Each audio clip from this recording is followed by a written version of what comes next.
Mengapa organisasi tersebut perlu melakukan perubahan dan faktor-faktor apa saja yang mendorong organisasi tersebut melakukan perubahan? Pada organisasi puskesmas, melakukan perubahan sangat penting karena perubahan merupakan kebutuhan untuk tetap relevan dan efektif dalam menghadapi tantangan lingkungan dan kebutuhan masyarakat. Perubahan dapat membantu puskesmas menjadi lebih efisien dalam penggunaan sumber daya dan waktu sehingga dapat memberikan pelayanan yang lebih efektif kepada masyarakat. Faktor yang membuat organisasi pada puskesmas melakukan perubahan karena adanya faktor eksternal dan internal, yang dimana pada faktor internal meliputi perkembangan teknologi, regulasi pemerintah, dan perubahan ekonomi. Sedangkan pada faktor internal meliputi kebutuhan untuk meningkatkan kualitas layanan, meningkatkan kepuasan pasien, dan meningkatkan efisiensi operasional.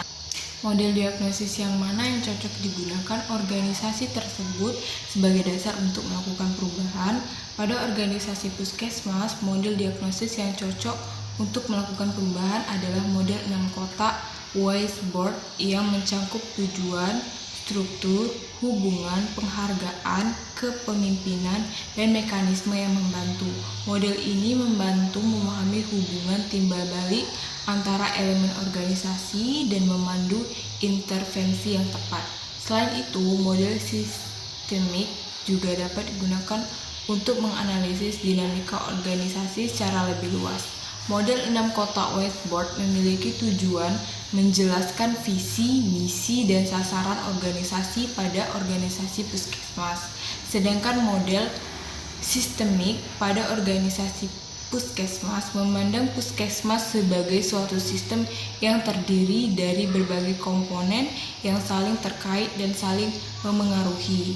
Dengan menggunakan model-model diagnosis ini, puskesmas dapat melakukan analisis yang komprehensif dan menemukan strategi intervensi yang tepat untuk mencapai perubahan organisasi yang efektif. Organisasi puskesmas, model perubahan yang paling cocok digunakan adalah model yang menekankan pada pemahaman dan adaptasi terhadap perubahan, serta partisipasi aktif dari seluruh anggota puskesmas.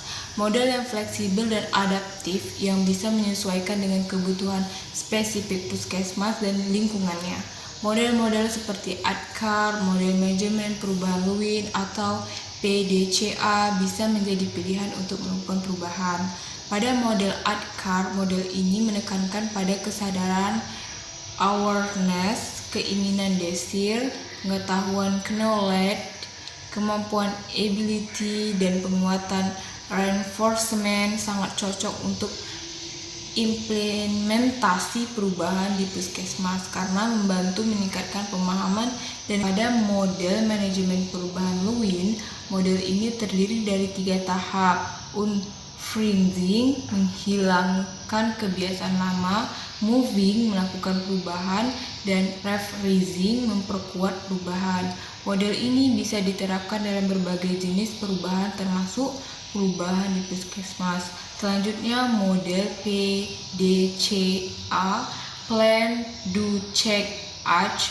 Model ini menekankan pada perencanaan, pelaksanaan, pemeriksaan, dan tindakan korektif. Sangat efektif untuk menerapkan perbaikan berkelanjutan di puskesmas dan mendorong perubahan organisasi secara efektif.